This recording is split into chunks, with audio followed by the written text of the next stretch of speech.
From the Free Press, this is Honestly, and I'm Barry Weiss. Love him or hate him, many consider Elon Musk to be a modern-day genius. He co-founded PayPal, which transformed how people purchase things. He became the CEO of Tesla, which revolutionized electric vehicles and made it cool to drive an EV. He founded SpaceX, which has accomplished only what two superpower nation-states have done in the past, and is now working to make our species intergalactic. Maybe in a few years, I'll be doing this podcast on Mars. To many, these acts and more make Elon Musk a genius, perhaps the most important genius in the world today. But it's worth asking, what exactly makes him a genius? Is it a particular set of qualities?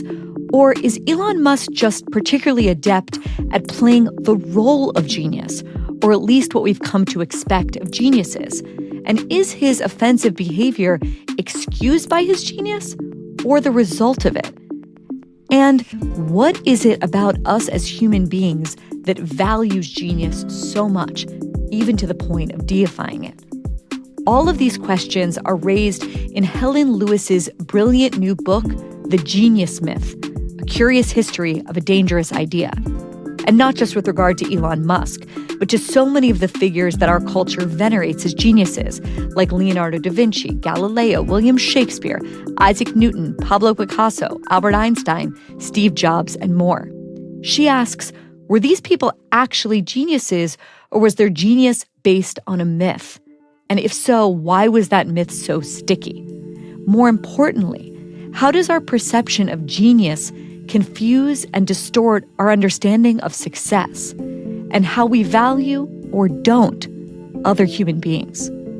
Today on Honestly, I ask Helen Lewis if some people belong to a special and arguably superior class, what it means to be a genius, and if she believes in genius at all.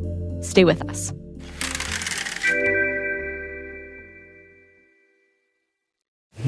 Helen Lewis, welcome to Honestly. Thank you very much for having me. Okay, well, I think it's clear to anyone listening that we live in a society, whether you're calling in from London as you are, or living in New York, or anywhere in what we call flyover country in America, any place you go, we as a people in the West put the greatest value on the people that are driving technological change, on people that can make money, and on people who are famous, broadly speaking. And not on the people, for example, a teacher giving, extra attention to a child with dyslexia, or a home health aide that cares for your elderly parents. It's not that we as individuals might not appreciate those people, but we as a society. And your argument in your new book is this is not simply because we live in a capitalist economy.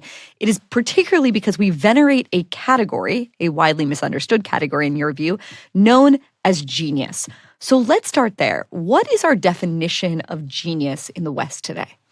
Well, Samuel Johnson in his dictionary had a definition that was a man possessed of superior faculties. And I think that probably sums it up quite nicely. It's this idea that there are some people who are just in a kind of, class by themselves, that they're different to other people. And, that is a relatively recent innovation. Before that time, you really more had an idea that genius was God acting through you, or if you're from the Roman and Greeks, one of many gods, a spirit acting through you. But this idea of people, special people, you mentioned capitalism there, and I think sort of it is part of it, the part of that story, because, what happens during the 18th century, but the Industrial Revolution, the rise of capitalism, and the idea that people need to market themselves for the first time. If you're a great artist in 1500, you need to find a great prince or a duke and get them to pay for you, if you find a Medici. Yeah. Right, you need to, and paint flattering portraits of their wife, and then you're golden. But when you get later on and you get the mass marketplace of the 1800s, then you need to be able to, you need to be famous for the first time in this particular mass way, rather than just being celebrated by a kind of tiny elite court of tastemakers. And that's when I think you really begin to get that sort of modern idea of genius. And one of the things that I thought about a lot writing the book is you can tell a lot about a society by the category of people that we're fishing for geniuses in. So the Romantics obviously loved a poet, preferably, bisexual, preferably slightly fey and tubercular, preferably slightly kind of, divorced, someone who wasn't really kind of, a sort of small bean. I can't believe I'm saying this.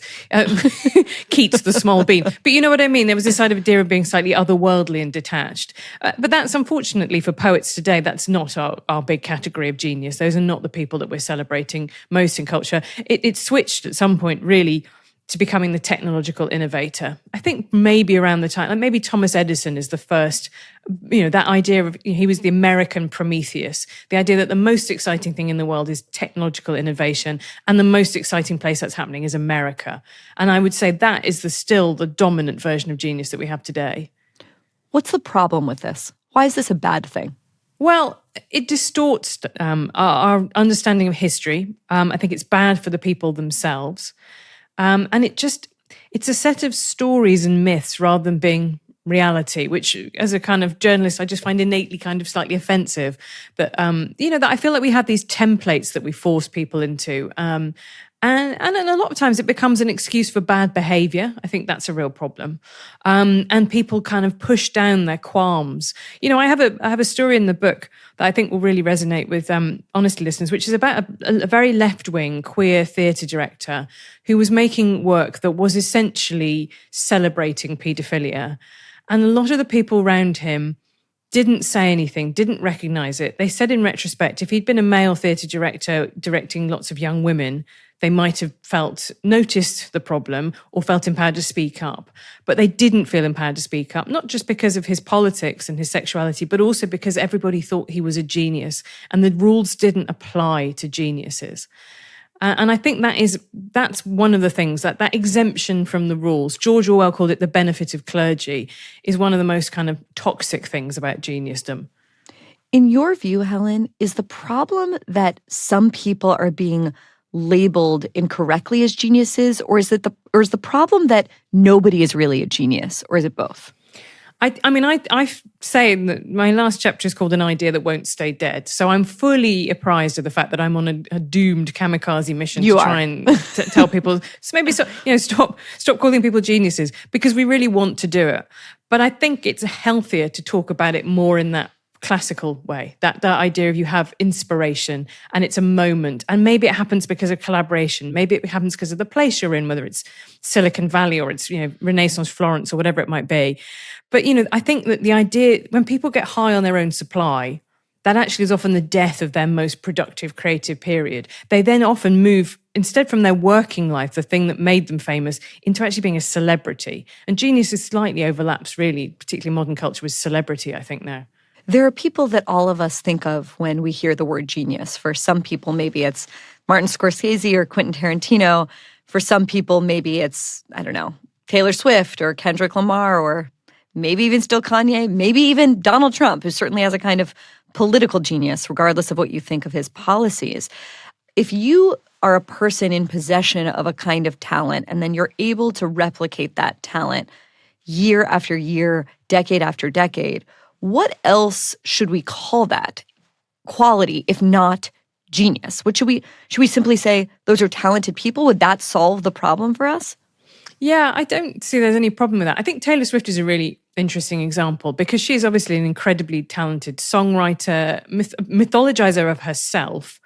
But she also has the same band come touring with her that have been there for a long time, right? She's worked with the same producers for years. She's somebody who's built an incredible tight-knit. She's had the same PR for a decade. She's built a real team around her, and she seems to really respect them. She gave them all quite big bonuses on her tour. And that, to me, is somebody who hasn't become eaten alive by their own mythology, that it's all them. Yeah, it all depends on her, but there are loads of people around her who allow her to perform at her absolute maximum. And I think that's the bit that sometimes gets lost. And yeah, obviously, people are not going to stop casually calling people geniuses. But I think the bit that I find more troublesome is the attempt to kind of squash the story and not actually tell the reality, the reality of the story, the rounded story, because everything becomes about the protagonist. Okay, well, let's get into some of the figures that you mention in your book. You write about figures like Leonardo da Vinci, Galileo, Shakespeare, of course, Isaac Newton, Picasso, Einstein, Steve Jobs. What is the through line with all of these people? Is the thing that they have in common that all of their stories have been sort of flattened and squashed? Is the through line of these people that they behave badly and that we give them an excuse for behaving badly? What do they all have in common? What do these people share? Well, the most obvious thing is they all have singular talent, and they all have something that makes everybody around them stop and take notice. And, the thing that was interesting looking at those Renaissance artists is that Giorgio Vasari's Lives of the Artists, this kind of incredible group biography of like all the people that you've heard of in the Renaissance, essentially, creates so many of the ways that we talk about art today. So, for example, that idea of Leonardo da Vinci, what is the thing when you think about Leonardo da Vinci's career? You think about the Mona Lisa as the one singular achievement. And actually, for centuries, that really wasn't his most famous work. It was only when it got stolen that people got very excited. And it became an argument between France and Italy about who owned Leonardo da Vinci, because he was born in Italy and worked a lot of the time in France. But also about the fact that the myth for him is the kind of scatterbrain, the idea that he never settled to anything. One minute he was doing a helicopter, and one minute he was painting the Virgin on the rocks, and, his attention was all over the place. And therefore, we never really kind of got enough of him. And that's actually quite hard to square with the fact that he left behind a huge amount of notebooks, a huge amount of drawings. There aren't as many paintings extant of him as there are of some other people, but that's his myth, right? That's the box he's been put into. Whereas for Michelangelo, the myth that he's been put into is the idea of struggle. If I asked you what the one thing that you know about Michelangelo is, probably that he spent years painting the Sistine Chapel lying on his back. Of course, and the paint dripping into his eyes, and yeah, of course. Yeah, and there are loads of stories. I have no like idea that. if that's true, by the way, about the paint dripping into his eyes. It's just the association I have with him. No, I spent ages trying to track down the rumor that he, this is horrible, he wore his dogskin leather boots for so long that they kind of melded into his flesh. And I mean, that's disgusting. It's in contemporary accounts, but who knows whether or not it's true. But it fits with the idea, doesn't it? Right? That's the template he's in. Somebody who was so dedicated to this one piece of art that everything else was kind of pushed to the side. And so there are just these templates that feel very appealing to us. One of them is about the kind of cost of genius. There's a book out there called The Price of Greatness. And I think that's something that's really intuitively appealing to us too. The idea that you get this great gift, but it's also a curse. And that feels just incredibly mythological to me. And I think we find those stories really appealing because, if someone's just had a nice, well-adjusted life and then they produce some nice paintings, there's nothing, it doesn't feel narratively satisfying in some way, but some story about how this is very unlikely, or, a story about Beethoven going deaf, John Milton going blind, the feeling that these are kind of terrible, ironic things for somebody with these talents to suffer. Suddenly the tale is kind of bittersweet. And I think that intuitively makes it more appealing to us. Do you think that in order to be mythologized or sort of codified in our culture as a genius, you need to have this sort of twist or dark side? So for Steve Jobs, the absolute rageful anger, the neglect of his family, is that necessary in your view and in sort of your study throughout history of the way that we mythologize geniuses? Is that an essential element of it? Because Taylor Swift would be the kind of the counterexample. What's the dark side there? Well, just dumping a lot of people. I think I think that's one of the things that genuinely is the idea that she went through a lot of men and never found happiness. And I think it would be really interesting to see whether or not, if her relationship with Travis Kelce lasts, whether or not the fans still like that. Is that's happy ever after, and you don't write the story about happy ever after, right? You write about everything that came before it. So I think I don't know if it's necessary to be a genius. I think it certainly helps to have people when they're calling you a genius. And I think you're right. Kanye West is a very good example of, I think, somebody who for a long time people really wrestled with this idea about his mental struggles, but his songwriting ability. And you kind of have to have both of those for the myth to work. If someone's a mediocre songwriter and unfortunately just saying deranged things on the internet, that's not a very exciting story. And, and vice versa. So I think the wrestle between these two impulses of wanting to like some aspects of someone and finding other aspects of them deplorable, I think is a real engine for arguments. And this is another thing I talk in the book, and I'm not sure I ever fully explained it to myself in the perfect way, but so many times when someone gets called a genius, it's a way of advancing a political argument. And I think in the case of lots of these modern geniuses, it's about how much do you overlook? How much are you willing to forgive? Are you willing to say, let's give him a pass on the anti-Semitism because Heil Hitler is a really good song? And that might be the moment for most people where they go, no, I'm not. But there were clearly lots of steps up to that. Lots of other crazy things that he said, and we still bought his trainers. So there's a kind of political argument there in calling Kanye West a genius or not about what will you tolerate. So this is really interesting. Draw that out a little bit more just in the case of Kanye. Are you saying that the people who defend his work as being genius and overlook the other things are sort of surreptitiously or subconsciously comfortable with those other things? I don't think it's that.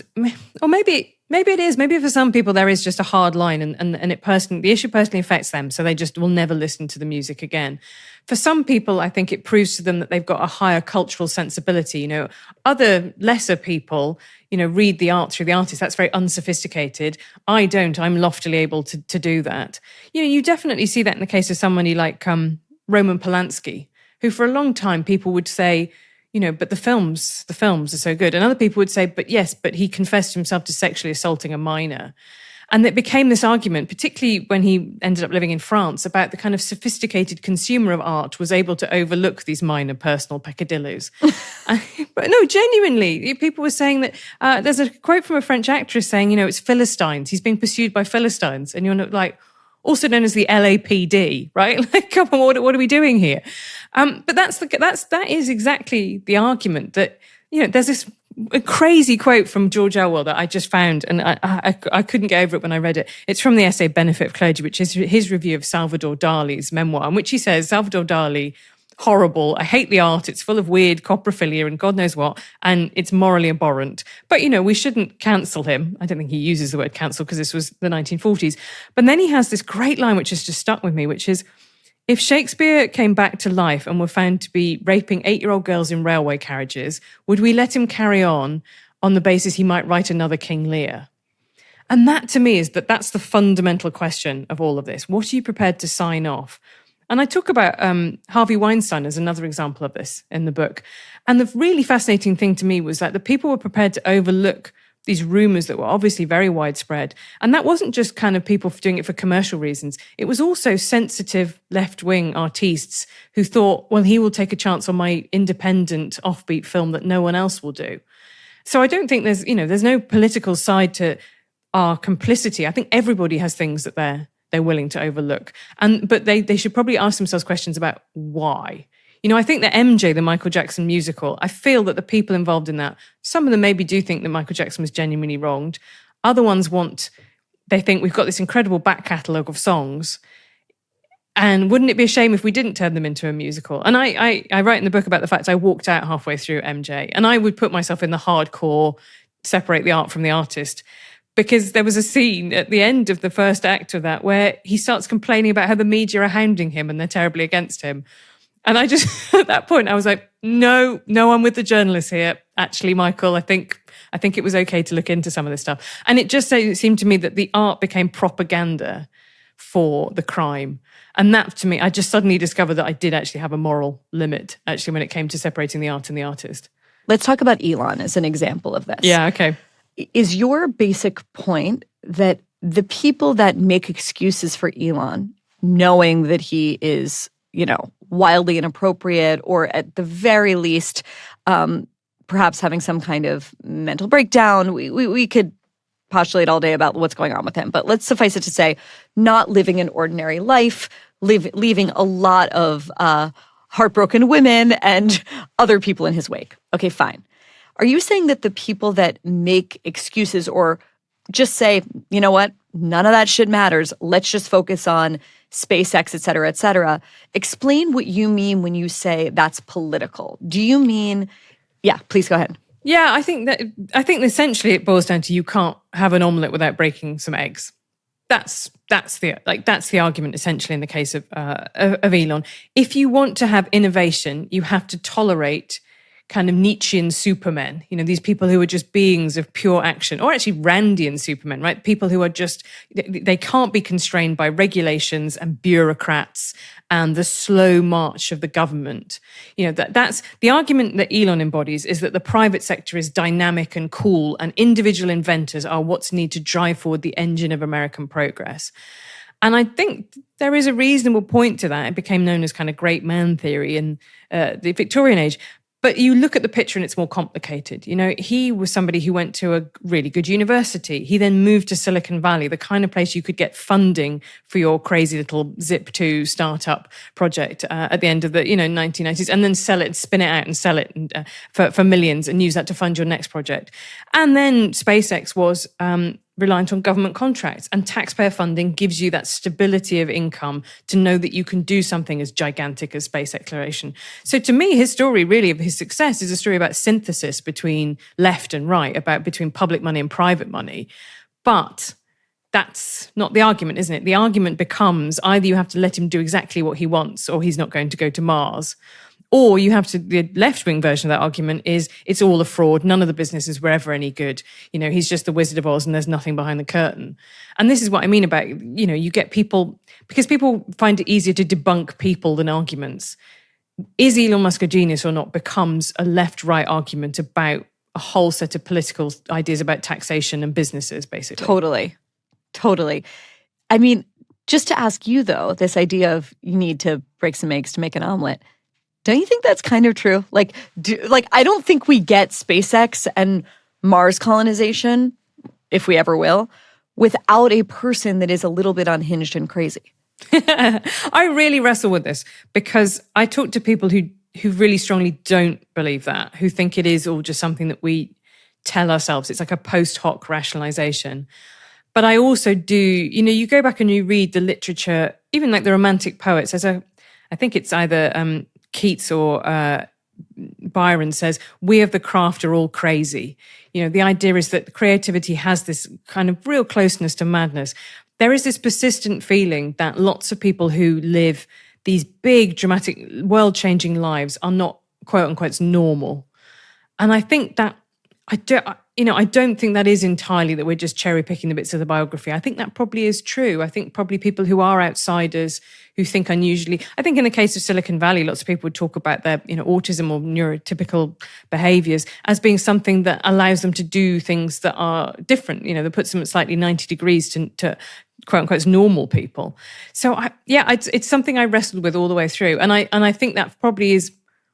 I think that's probably my own personal reluctance to say there is a level of people being arseholes that we should tolerate in order to have inventions, because that feels bad to say that, doesn't it? Like, I don't want that to be true, but unfortunately, many things that I don't want to be true are nonetheless true. So maybe this is one of them.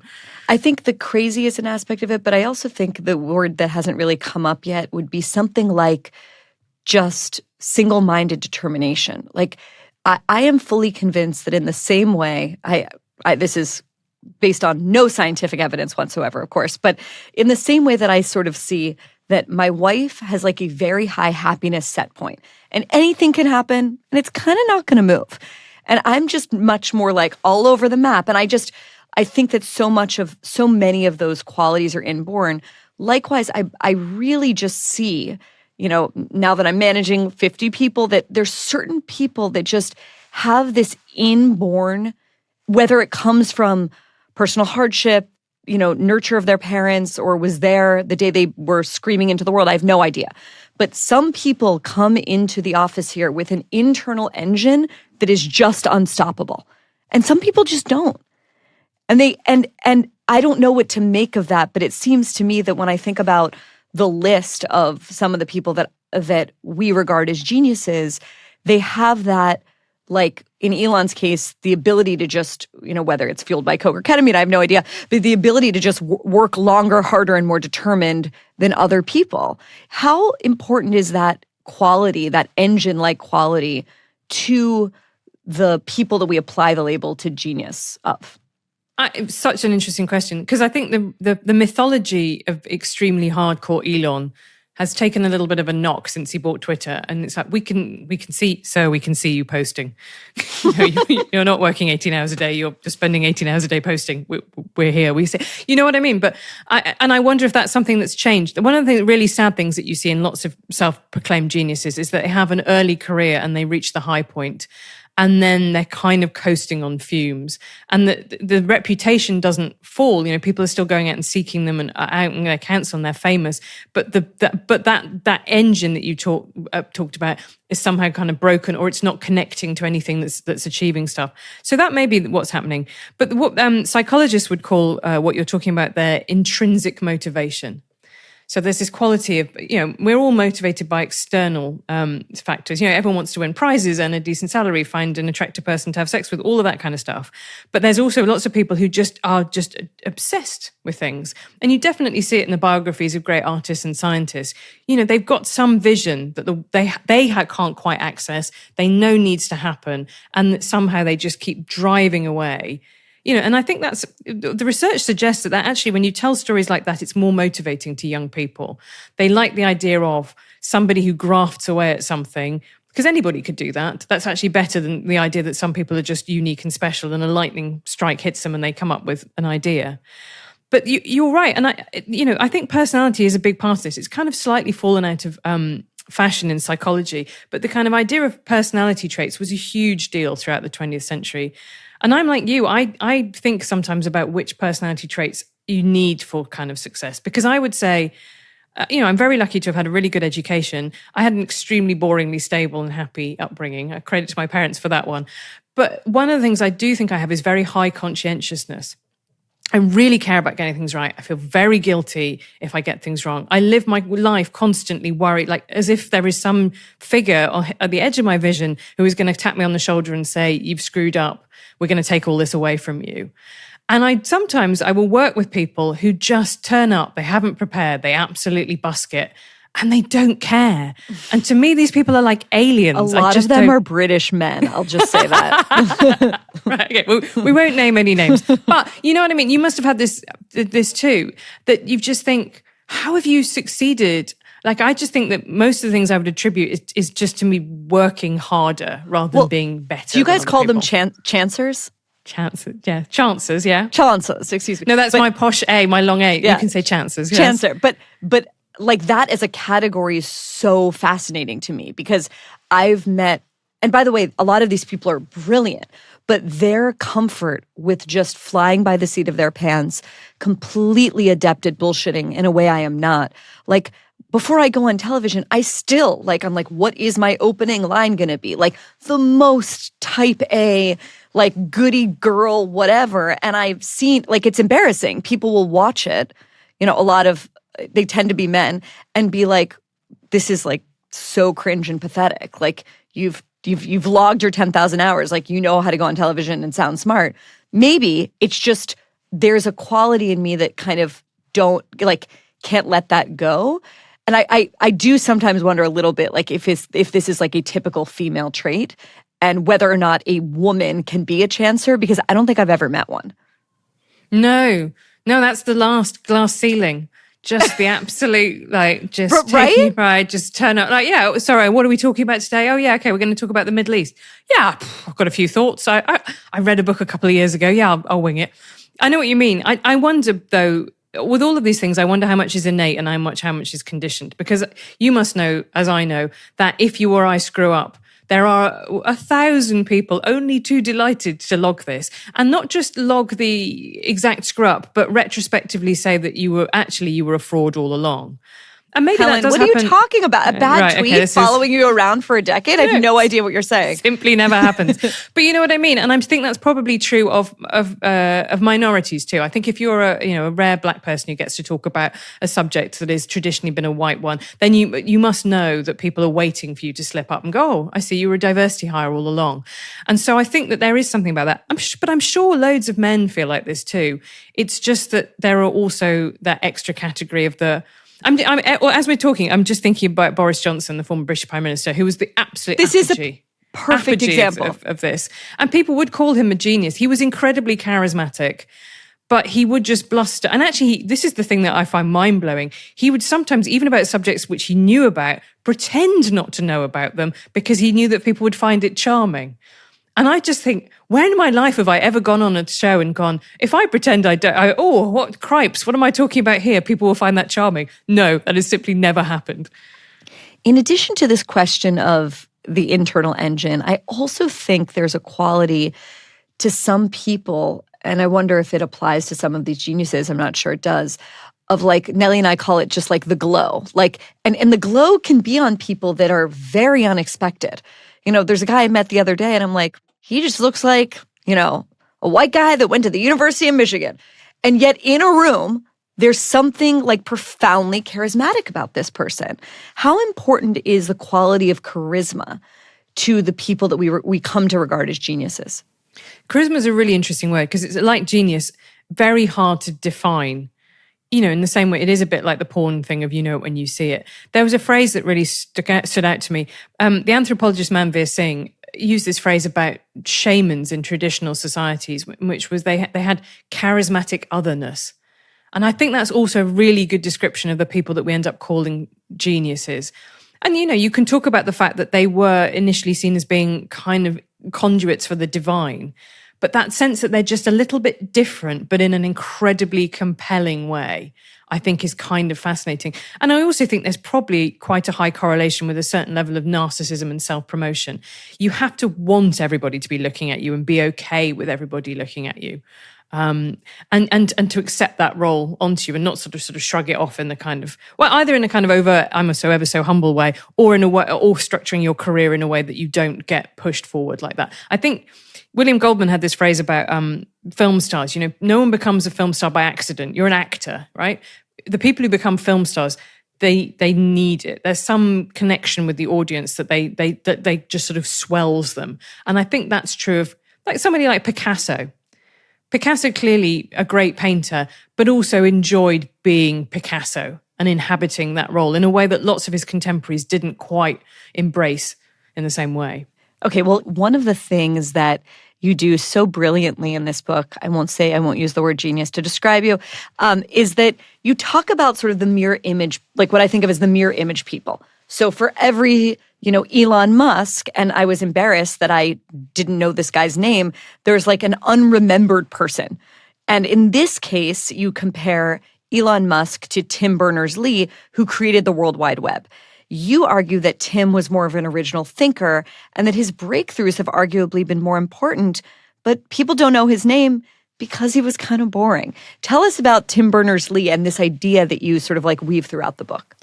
Yeah, the bit where it really crystallized it to me was when I was thinking about, I can't remember which Elon Musk child we were on, I think about 11 or 12.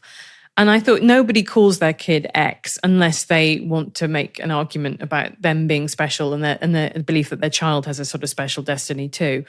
And then I thought, I wonder what Tim Berners-Lee's kids are called. And sure enough, Tim Berners-Lee's kids are called Alice and Ben. And I just thought that sort of tells you everything that you need to know, right? Who is, you have to separate out the objective assessment of the achievements from the who wants to be a public figure. And I just, I thought, Tim Berners-Lee has not had a shortage of recognition, right? He's well known within the field. He's got a knighthood. He's got honorary fellowships. He is credited with all of his achievements, but he hasn't broken through to become that public symbol of something in the way that in the way that maybe Sam Altman has or Elon Musk has. These Steve Jobs has these towering figures of Silicon Valley that come to represent some new technology or some idea or some argument. Do you think it's possible that we can perceive someone as normal, like the kind of person that has kids named Alice and Ben, and a genius? I think it's really tough. I was trying to work out, who's a sort of normal person.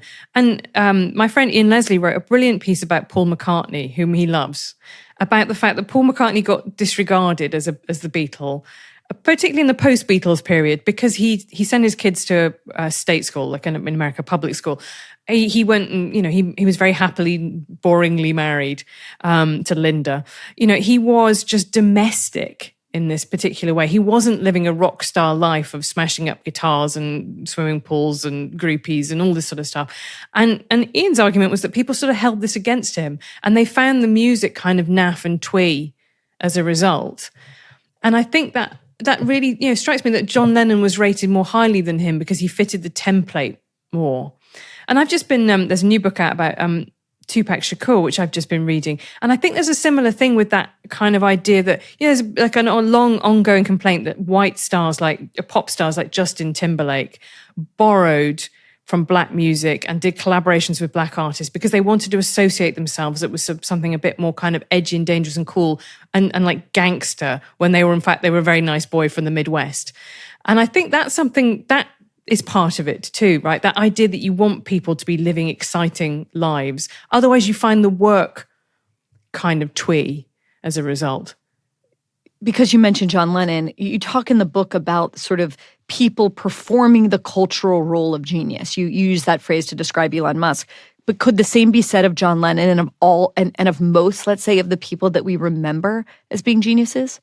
I think that's something that's definitely worth thinking about, because John Lennon was kind of sarcastic. He was very funny. He was much more surreal. When he got into a relationship with Yoko Ono, they were living, the kind of paradigmatic 60s hippie lifestyle, posing together in bed for peace.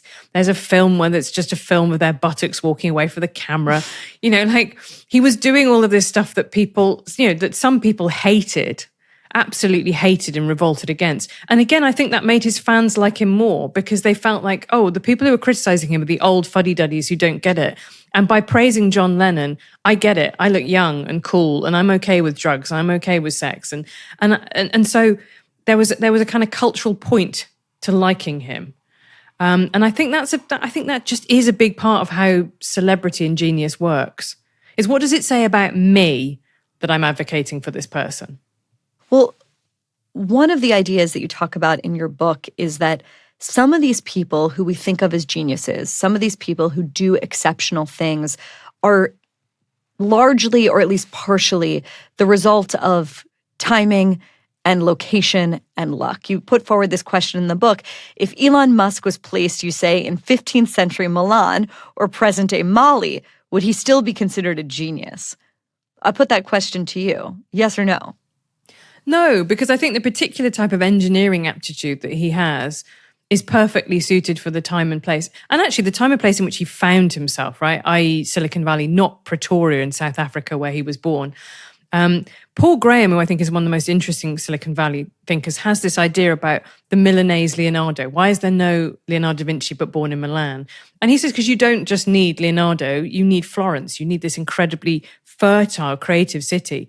And I think that's very true. Elon Musk in Pretoria would not be the richest man in the world. He needed America, in order to become himself. But would Elon Musk, in other words, a person with an internal engine and, incredible intellectual abilities and single-minded determination, might he have become like the chieftain of the tribe in Mali still? Maybe you wouldn't think of him as a genius, but do you think that I'm basically pushing you on the question of are there certain people just by their very nature, we're all born different, who will rise to the top regardless of the situation that they're in?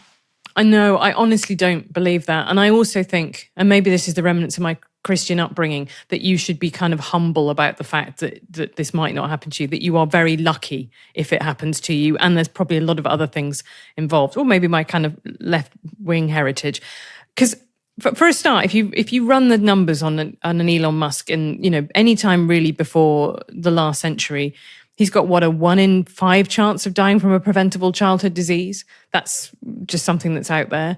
And one of the things that shocked me still was looking through all the barriers. Look at George Washington Carver, an incredible chemist of the 19th century, but was born black, I think the child of a slave, wasn't allowed to go to school. I think, he could have been an Elon Musk level figure, But he just, he had all the way through trouble accessing the places where knowledge would happen. I think about all the women who tried to join things like the Royal Society in Britain, where you would have, heard about the latest developments in scientific theories from your peers, and they were cut out of that. All the women who couldn't attend life drawing classes, all the Jewish mathematicians in the Soviet Union, right? There were just hard quotas on the number of Jews who were allowed to go to university in Soviet Russia. And so you see incredibly talented mathematicians forced either to study on their own or forced to kind of compete in the maths Olympiad because it's the only way they can get to university. And the same was true of the Ivy League in the 1920s. It ruthlessly excluded people, in the case of Jewish people, because they were too good. And they felt it was kind of unfair to the WASPs that they would have this unfair competition. But all the way through, there are so many people who've just been denied, who had the talent and they were just denied the opportunity to use it. So no, I think he's, I think he may have been quite a good Grand Vizier. And there's lots of versions where it works out well and he's the king's kind of advisor working on the trebuchet problem. But there's also a lot of versions I think where he gets killed by the king for being annoying. Fair enough. Yeah. Which is sort of happening right now. Which is kind of metaphorically happening now in America, yes. Helen, I'm not sure if you've seen the brilliant film Ratatouille, but we have a child that is 2.5 years old, and this is the only movie, in addition to Frozen, that we have watched. So I basically memorized the movie. And what I discovered a few months back is that Freddie DeBoer has written one of the best columns I've ever written about, it's like an analysis of this movie. And have you seen it? No, I haven't. I haven't seen it and I haven't read this Freddie piece, so this is all delightfully new to me. Okay, so what you He's need a to chef, know, but also a rat? You got it. So there's a little chef. He is a rat. His name is Remy. And the whole idea and the whole sort of mythology of the movie is this idea that anyone can cook. And Remy the rat starts watching these television shows by basically a French Julia Childs. His name is Gusteau, and Gusteau's whole idea is the idea that anyone can cook. Well, what happens when a rat proves that phrase to be true, and what is the result of the surrounding French culinary society in this incredible Pixar film? Okay, that's my ad for the movie. And what Freddie writes about in this column is the meaning of the phrase anyone can cook is actually profound, because the phrase isn't everyone can cook. Everyone cannot cook. Everyone is not going to be a good cook, but it's that talent can come from anywhere. It can come from unexpected places. So anyone can be talented, but not everyone, tragically, is talented. And here's what he writes. Everybody can do some things, but there are some things that some of us just can't do. And all of the rhetoric about believing in yourself and never giving up, all of the social justice platitudes about accessibility and equity can't change that. The world isn't fair, and one of the ways it's unfair is that some people are simply better than other people at certain skills and ability. They are born better, and obviously that's a provocative idea, the idea of being born better.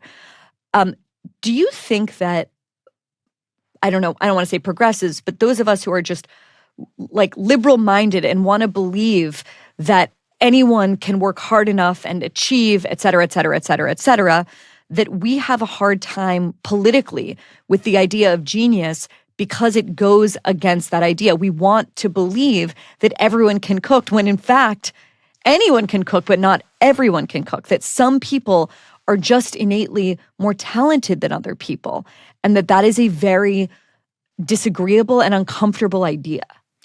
I think that's completely true. I mean, I write in the book that I think genius is a right-wing idea because it is about the individual and about the kind of idea of privileging them over the kind of collective. But I think there's a good reason why liberals are really uncomfortable for that idea, because it has been so obviously misused in the past. You would have found very, intellectual men in 1870 arguing that women simply couldn't go to university. Their brains were demonstrably smaller. Now, the problem that we have, if you want to think of it as a problem, is that women outnumber men as undergraduates and actually in taught postgraduate courses too. Women demonstrably can go to university.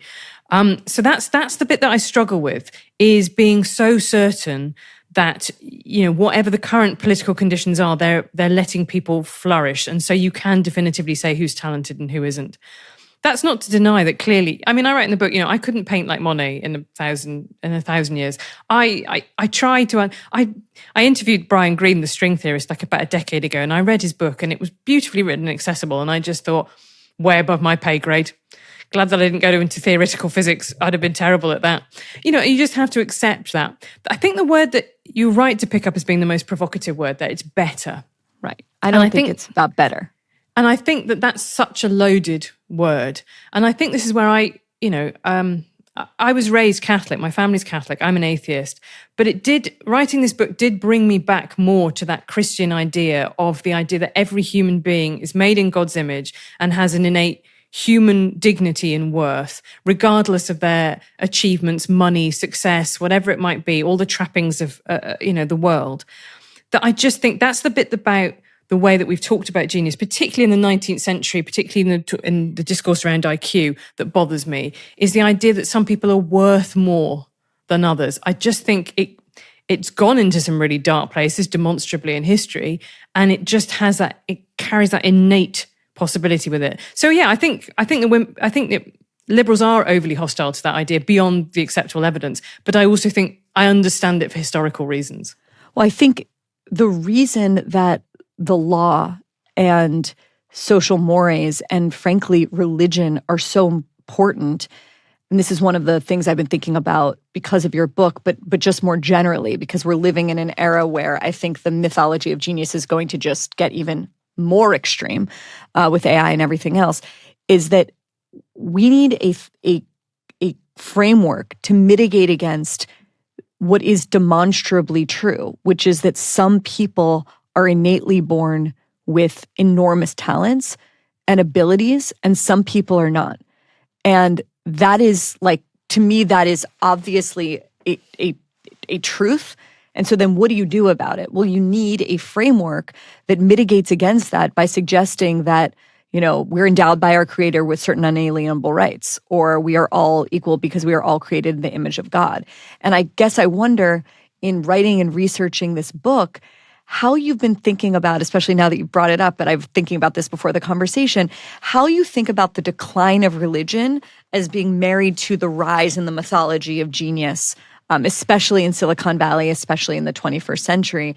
And do you think, as a self-described atheist, that we sort of need, that even if you don't believe in God per se, that you kind of need religion or something like it for utilitarian reasons in this moment? Yeah, this week in particular, I've been feeling very well disposed towards religion because my Atlantic colleague Liz Brunig, who's Catholic, wrote a really beautiful cover story about witnessing executions in Alabama and elsewhere. And she writes really beautifully about these people without denying that some of them are perpetrators of the absolute worst crimes that you could possibly imagine, that they nonetheless, how should America do right by these people? What rights does the state have to take a human life?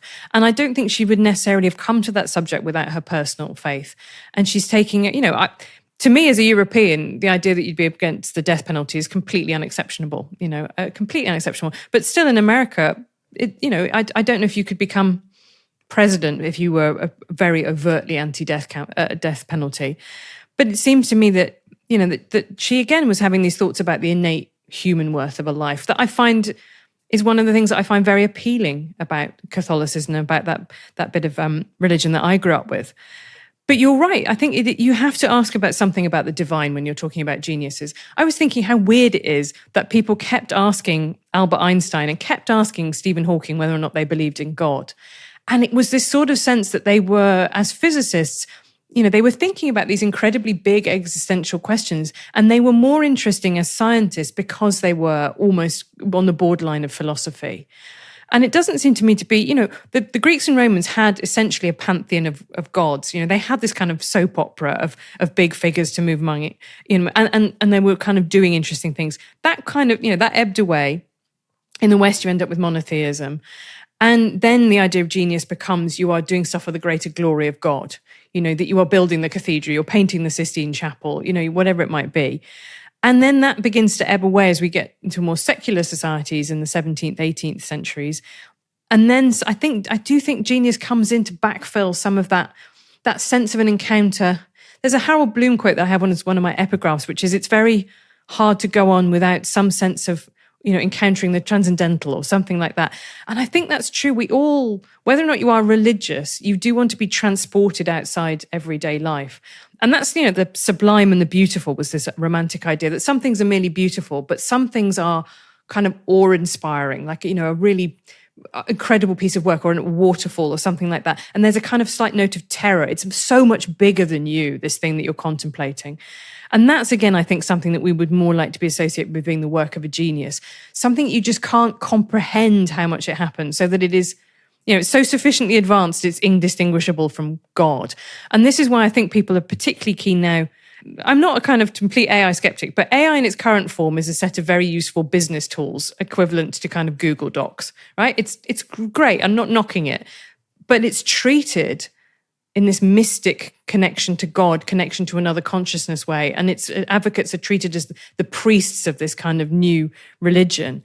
And that strikes me. And Helen, there literally are new religions coming up around AI. There was an incredibly interesting column from, I think his name's Ted Gioia, I never know how to pronounce his last name, where like tens of thousands of AI users believe that ChatGPT is God.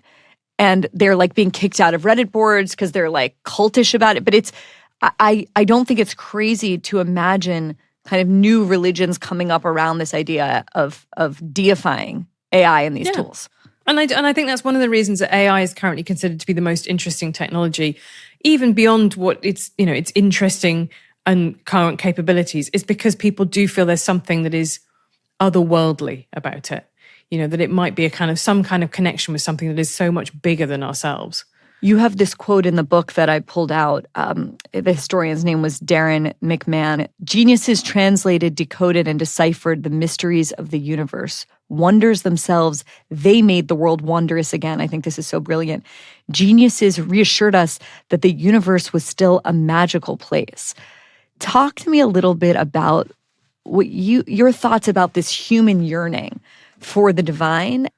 Yeah, I was talking to someone who said they were really disappointed by the kind of cancellation of Michael Jackson because they'd had Michael Jackson at their wedding.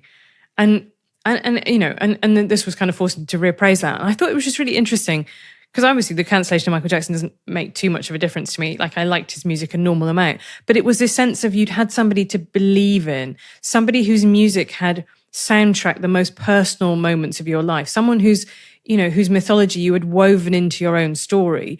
And so having that taken away was really, really painful. And that to me echoes a lot of the way that people talk about, the scandals, say, in the Catholic Church. Something that was so much, you had such belief in, has now been revealed to have kind of feet of clay. I think it's got the same idea of disillusionment to it. There's a quote that I think Darren McMahon, from his book Divine Fury, also uses from Ralph Waldo Emerson, which is, once we saw phoenixes, now they're gone. The world is not thereby disenchanted. But I love that metaphor as the genius as a kind of phoenix, just something, this kind of animal that bursts into flame. That's, this kind of something that can lift you out of your everyday life.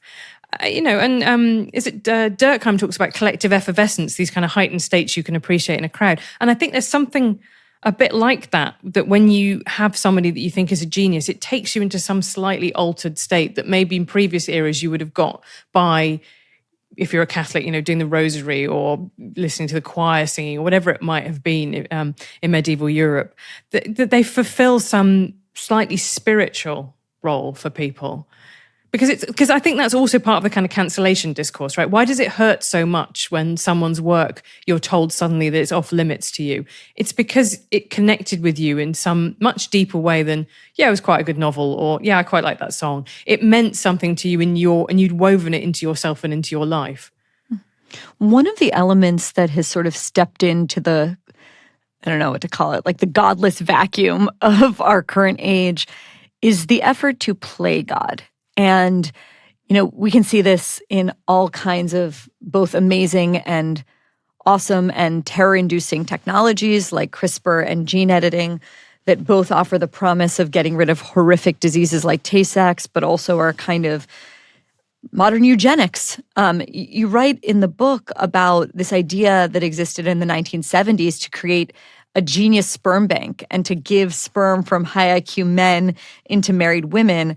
I might argue that genius sperm bank actually has just become our reality with a lot of the technology that's available to us right now. But tell us about this effort, because I think it's I think most people would think about the kind of technology that many of us take for granted now and think eugenics. Are you insane? What are you talking about?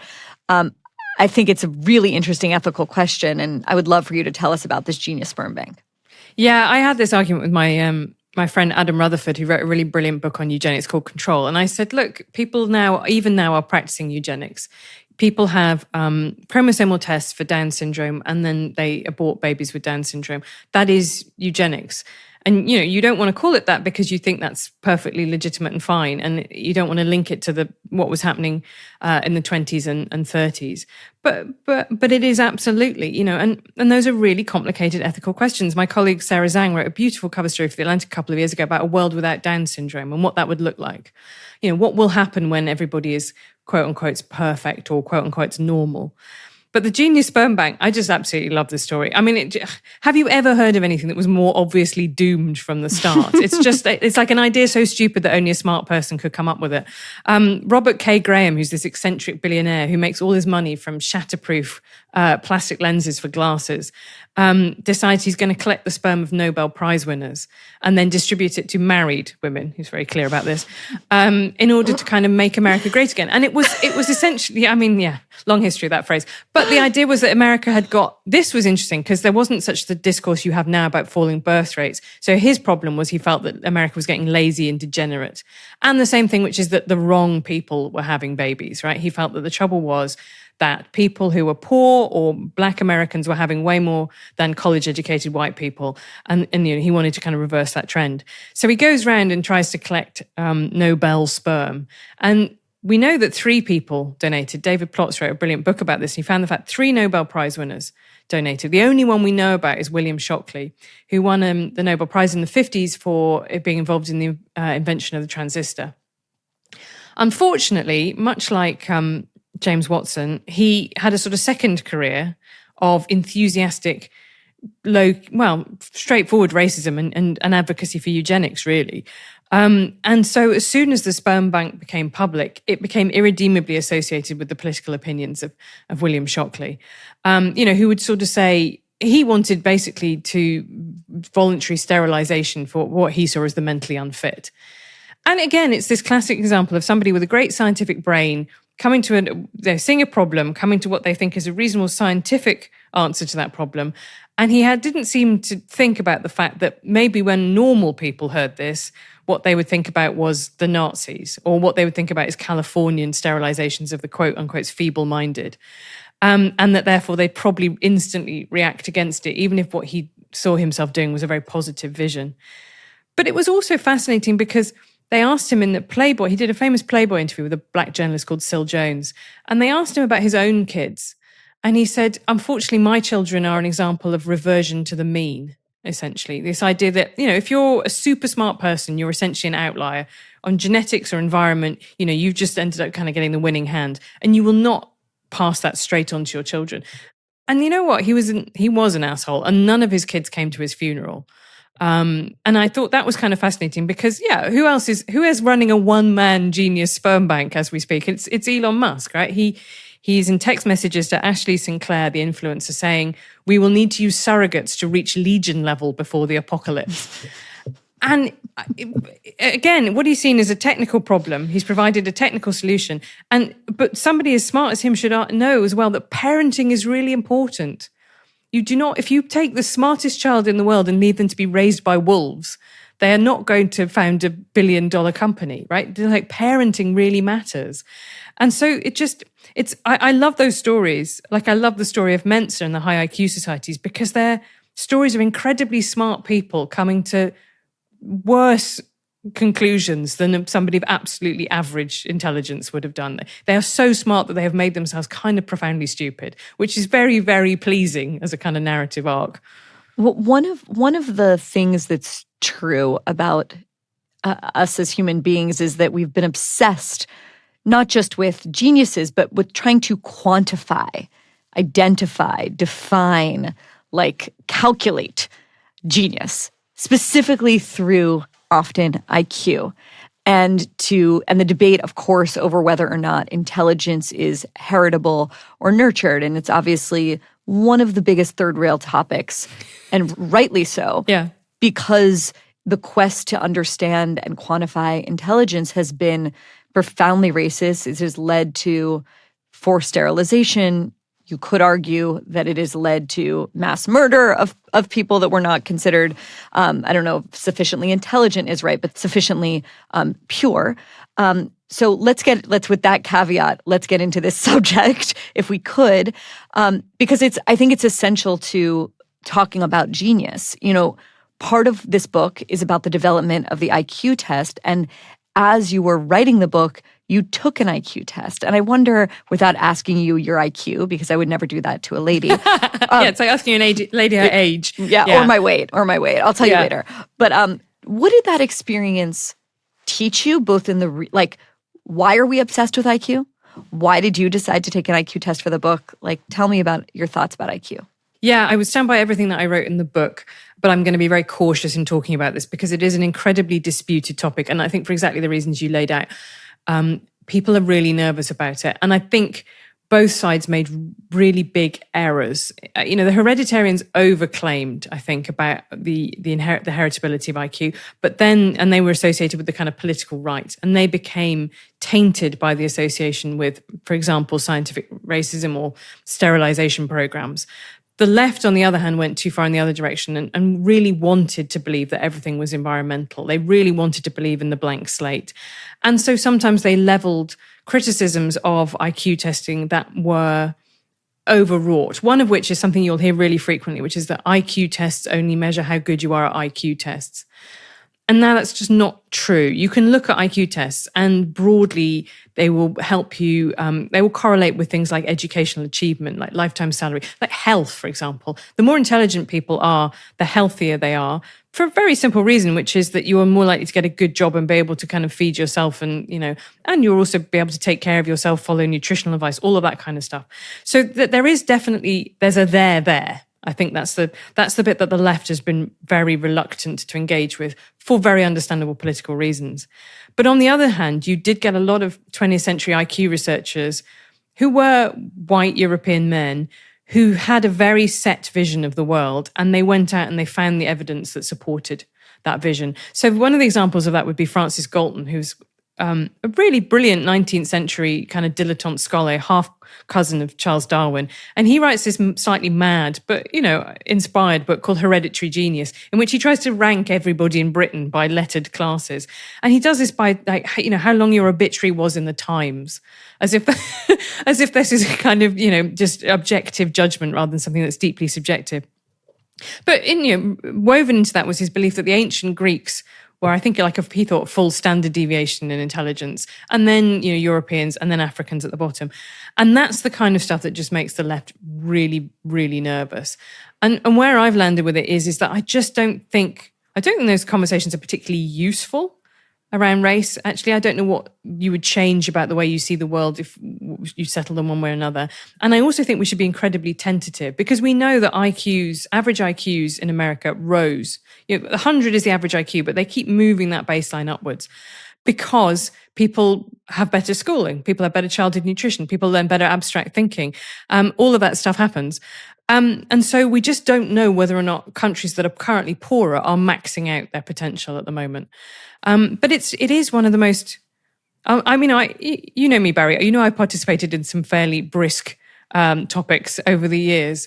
This is one that is, I think people feel extremely strongly about it on both sides in a way that clearly suggests that other things are at play. But I think one of the things I think is really fascinating is the sort of weird fetishization at both ends, right? Both the belief that people of African descent are kind of inherently inferior and the belief that Ashkenazi Jews are inherently superior. And you think, why do you need, what is this doing for you? Why? I mean, Well, it's a little bit, where does it go? Yeah. Let's say there are differences overall within groups. There clearly are. Where does that get us, actually? Well, one of the really obvious things that's interesting about this is in Britain, for example, there is a really big discrepancy between the GCSE, which is our kind of exams you take age 16, between boys who are of Black African descent and Black Caribbean descent. And Black African boys do a lot better. And that's because their parents were by and large part of waves of migration that were from middle-class doctors. So the environmental conditions in which they're being brought up are different to those of Black Caribbean descent boys who are more likely to have come over in the Windrush migrations, for example, in working class occupations. And you'd think that this would be a kind of slightly killer blow to some of those, race realists. But it's not, right? And that's the point at which you see the argument that's really been made here, which is that they want to stop immigration from non-white majority countries because they believe that is diluting the racial stock. And as soon as someone says that out loud, fully, I think 90% of people go, ugh. And it doesn't just become a kind of interesting intellectual debate. It becomes something that people see has real policy consequences. I think talking about IQ in the very explicit way that a lot of people do right now has become something quite normalized in Silicon Valley. I've seen job postings on places like Twitter from very legitimate people where it's sort of cheeky, but it's sort of sincere, like looking for people with IQs of, 140 and higher who, will work their ass off, sleep on the factory floor, blah, blah, blah. And it's sort of like in there as a throwaway thing, like as if you're going to like give your IQ measure. Talk to me about the way that the rise of Silicon Valley has led to the fetishization again of this thing called IQ, which I'll just say, like growing up, there was one moment, I think, where people in the public school system who wanted to get into the gifted and talented program took an IQ test. Otherwise, it's something that I literally never heard about. It wasn't even on my radar. Now, all of a sudden, IQ seems to be everywhere. Specifically like very socially acceptable and talked about in a pretty bragging way in this one particular place in the culture. Why? I've noticed that too. And I think part of it is the kind of natural social media tendency to edgelordism, right? Which is that that this is a kind of spicy thing that people have arguments about, and you're gesturing to the fact that, you're in the club in the same way as people might use various slurs in a group chat, right? Just to say, or on 4chan, like the way that is deliberately gratuitously offensive, as if to say we're all in the club, right? Everybody here is based. So I think some of it's that. IQ tests were really popular all the way through the 20th century, and they invented it right at the start of the 20th century in a way that I think almost to some extent they were sometimes used more like personality quizzes. They were kind of a cute thing you could find out about yourself. So there were lots of books that were like, test your IQ, brain teasers. Are you, train your brain. But now I think particularly, when they come with that racial overtone, there is a feeling that all the way through IQ research that it's used to prop up the status quo. And I think that's some of the way that it is used currently in Silicon Valley is you've got a group that is heavily dominated by people who are white and Asian. And there is a feeling that, well, that's just natural and ordained, and the correct people have risen to the top, and IQ is the way that we prove it.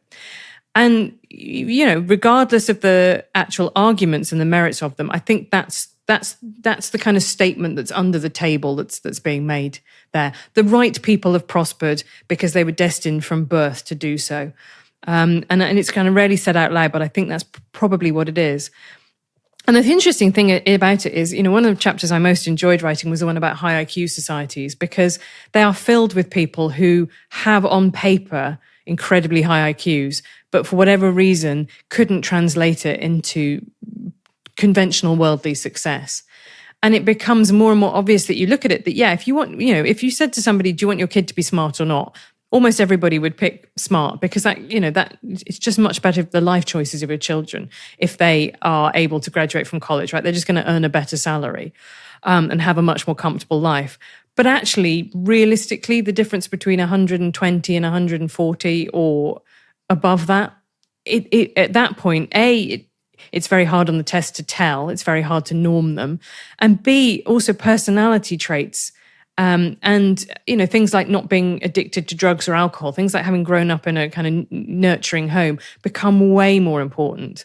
And you see these people who are, there's a really beautiful essay by a guy called Grady Towers, who was involved in lots of these ultra high IQ societies, who worked as a security guard.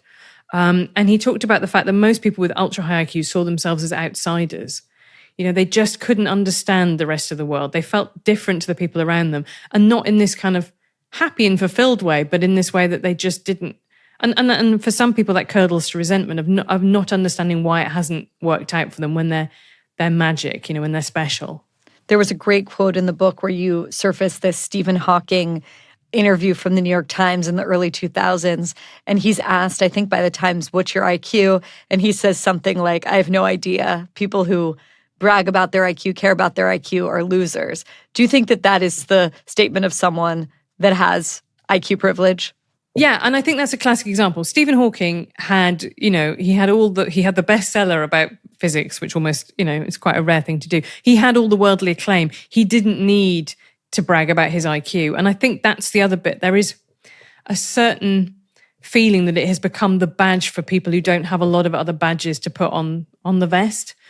And it's interesting you say that people are kind of bragging about it online, because I think that's one of the kind of great mistakes we all made about the internet was it was going to make identity much less important. The early days of the internet, everyone thought, we'll just be brains in jars. We'll all just be having this glorious discussion that's based entirely on, the quality of our words. And actually what happened was that everybody started pinning labels to themselves. Well, we could obviously do a whole episode on IQ. We're not going to do that. I very much like to not be involved in that. We're never going to do that. We're going to do that with other people. I want to talk just a little bit more, though, about the current mythology of the genius centered around a lot of these Silicon Valley types, whether you're thinking about Elon Musk or Steve Jobs. A lot of these people broadly have reputations for being assholes. You write about Steve Wozniak telling Walter Isaacson, Steve Jobs' biographer, that if he had run Apple, it would have been a nicer place to work, but Apple probably never would have made the Macintosh. This goes back to what I was saying earlier about, I guess I am a true believer in the great man asshole theory of history, which right. I do sort of believe in that to some extent. Do you think that Woz was accurate there? I think the counterpoint is that there are many, many extremely highly valued Silicon Valley firms that make very boring products that we don't really hear about and have founders and people running them that we don't really hear about. How much do you hear about Jensen Huang of NVIDIA, right? It runs an incredibly successful company, but is not out there playing this role of the genius. So I think there is definitely a kind of selection bias there. But one thing I did think that made me think is a bit of the way that someone once said that lots of really great Silicon Valley startups are essentially cults. And therefore you should look at their founders as, do they have the qualities necessary to be a good cult leader? And therefore some, a certain, again, charismatic otherness, but also a desire for control, that all of those things might kind of play into it too. So I think, I think we have to be very careful about kind of reverse engineering back, that we may be reverse engineering back from a certain type of person who is actually rare, or at least not the norm. But those are the people that we hear about. But yeah, I find Silicon Valley completely fascinating. I mean, not least because I find the gender dynamics of it being really interesting. That, we know from the labor market that men don't like working in pink collar jobs. They find it kind of demeaning and devaluing. And also those jobs are usually much less well paid. And it seems to me that it's not a coincidence that Silicon Valley has become the site of genius as science, technology, and engineering and maths have become the kind of male citadel as women have kind of stormed the humanities, basically. When poetry was a thing that men did, that straight men did, it was incredibly, lionized. Now poetry is a bit girly. It's not kind of so culturally valuable, whereas engineering is still a male redoubt. And I think that affects the way that we value it too. What do you think is going on politically right now that we're exactly the same age? I'm also 41. There were other men and women, geniuses, that were venerated when we were younger, but I cannot think of a moment where there's been more of a cult of personality around a handful of people in the culture. Certainly Donald Trump, certainly Elon Musk, but you could, look beyond America, and there's other examples we could point to. What is going on that we crave the veneration of these mostly men right now? Explain it. Diagnose our hunger for genius. Yeah, I mean, I really wish that I could, and I'm not sure that I can. But I think we go back to the fact that the Greeks and Romans had a pantheon of gods, and they would sleep with each other and turn into swans and do all that kind of stuff. And they were everybody's kind of giant soap opera. And, now we have the Kardashians who fulfill broadly the same role, albeit with slightly, fewer people turning into a bull. But I think there is a kind of desire for big personalities. I mean, you mentioned that phrase "great man theory," and this is my unfortunate conclusion: is that the book is essentially useless ultimately because we can't quit it. We can't quit it. The fashion in history for the last 50 years, it's a left-leaning discipline, like lots of academic disciplines, but has been about stressing society and social forces and bottom-up changes. But realistically, people want stories about people. It would be that your bestseller is much more likely to be the Napoleon biography than it is, or the biopic about Napoleon, than it is a nuanced study of the social forces of 18th century France. That's just the way that the human brain works. And this is something that, my journalism I've been thinking about, the politics is a contest of stories, and I think that the left particularly has had this idea of facts and debunking and let's talk about misinformation. And if we can only just hold people accountable to the truth, then we'll win. And that's, unfortunately, I think that is a busted flush. What wins is the best and most compelling story. And that's been something that's, has run through lots of the work that I've done over the last couple of years. These myths, we're really attached to them. And America is a story. I think the book ends up being a lot about America because America is a country founded on a story, and one that has consistently articulated what it means and what it's in opposition to. The leader of the free world, the only superpower, the new world, as opposed to Europe, that's kind of boring and old and sclerotic. So I think there's just a kind of a human brain aspect to why we like this. And maybe when, I think that probably actually who gets to be called a genius now is tougher. We argue over a few names because culture has splintered so much.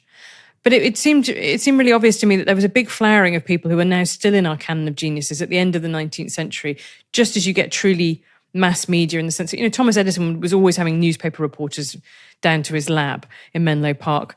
So that was a particularly fertile time for kind of creating geniuses. Maybe it's slightly harder now because things are so fragmented. So only if, we only have one or two that have broken through to truly mass appeal.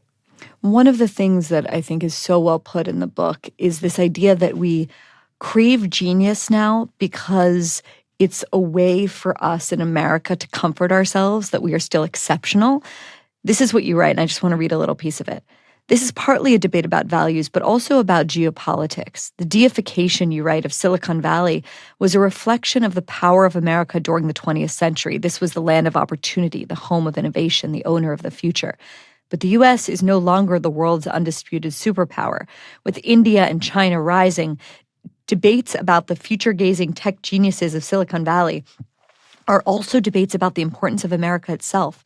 Just as Shakespeare became the argument for the preeminence of the English language, Elon Musk and Sam Altman and Peter Thiel and the rest are living arguments that America still leads the world. In other words, what I hear you saying is we are clinging to the idea of the tech genius because it is a vestige of American dominance. It is a cope, really, for us to cling to the idea of a thing that has slipped through our fingers. Is that what you're saying? I think that is probably one way of putting it. It's underrated, the fact that among younger people who are more likely to get their news and information from TikTok, one of the big strands that they will be seeing is big Chinese megacities that I have never heard of. That have just been completely created in the last 2 or 3 years, because you can just build things there because it's a centrally planned government and they don't bother about, things like local planning boards who are allowed a democratic say in this process. So, yeah, I think that the deification of Silicon Valley is the argument that America is still the white hot edge of the future. And I'm just not sure, and that's probably become a more important argument to make as it's become a more contested argument. And lots of people really feel like China is the future. I say very early on in the book that it's a very Western book, and I think genius is a very Western idea. And I'd be interested to know whether or not there will be people who will come to symbolize China as an argument, or whether or not that will be allowed to happen. Or whether or not we will retrench. And as I say, maybe so much of the intense love and feeling about AI is, God, I hope this one works. I hope this is the future. I always think about that line in Watchmen, the Superman is here and he's American, they say about Dr. Manhattan. And it's like that is the kind of argument for Silicon Valley, is that everybody still wants that to be the most exciting place in the world for technological innovation. But it is still. I mean, to me, the argument would be about China. An authoritarian society can't produce, like, they won't allow for the creation of individual geniuses in the same way. There is something about, and maybe this is just, my own delusions, but about liberal democracies, but certainly about America, that allow for the creation of genius because it allows for the ability for individual human flourishing. Like, who was the closest one to that? Probably Jack Ma, and they disappeared him. I think I would like to think that. Because in the same way that I do think about 10 years ago, we all quite confidently thought that, maybe longer ago than that other countries would come around to liberal democracy because it was the way to make your country rich and developed. And China has since presented a huge challenge to that. So maybe you can have great technological innovation without great men. Or, Xi Jinping is the only great man and everyone is merely a reflection of that. The jury's kind of out on that one. Which is funny that you say it, because it makes me realize that maybe I am more attached to great man theory than perhaps I would like to concede. I think you are, because I think it is true. Like, I just think that in the same way, the idea of the blank slate, it's like the most comforting idea in the world, but it's so obviously not true. The second you have, as we do, me and Nellie, 2 children, it's like, the idea that we can do anything to shape them, I mean, we can kind of like create guardrails, make sure they don't like fall off a roof, sure. But like, it's so inborn, it's profound. It has changed my idea of like nature and nurture and all of my delusions about that. And I sort of feel the same way about the great men, or I guess maybe great men and a few women theory of history, only because it just seems true, even though we might not want it to be true. I just use like 100 words to say the same thing. No, I think that, but I think I think there is a reasonable synthesis, and I can't remember which critic of Thomas Carlyle it was said that before he can remake society, society must make him. And I think that's the useful counterpoint to remember, is again, like, that is the Milanese Leonardo. You need Leonardo da Vinci and his singular talent, but you also need Florence. And you know what? We can't really, unless you're a eugenicist, do a lot about the kind of, the tinkering at the gene level. What you can do is create the conditions, and I write in the book about what it was that made Silicon Valley really attractive. It didn't have the same non-compete clauses for tech workers that you had on the East Coast, so people could move around freely between jobs. It had DARPA, the defense industry, and that was just piling money into research and innovation. It had Stanford University. It had these places that were exciting and young people wanted to be in. And that's the takeaway, is that we can't alter human nature. Sure, I'm into that. But what we can absolutely do is change the soil in which the seeds are growing. So I'm not a full bore great man, but I'm not full bore blank just slate. half. Yeah, great men, women, or non-binary people, to be inclusive for 2025. So Helen, you close out this new book of yours by saying this. So after all this, you might be wondering, should anyone even be called a genius? I'll tell you what I think. It doesn't matter what I think. We need the idea of genius, the demigod, the superhero, the shaman. We need stories to make sense of the world.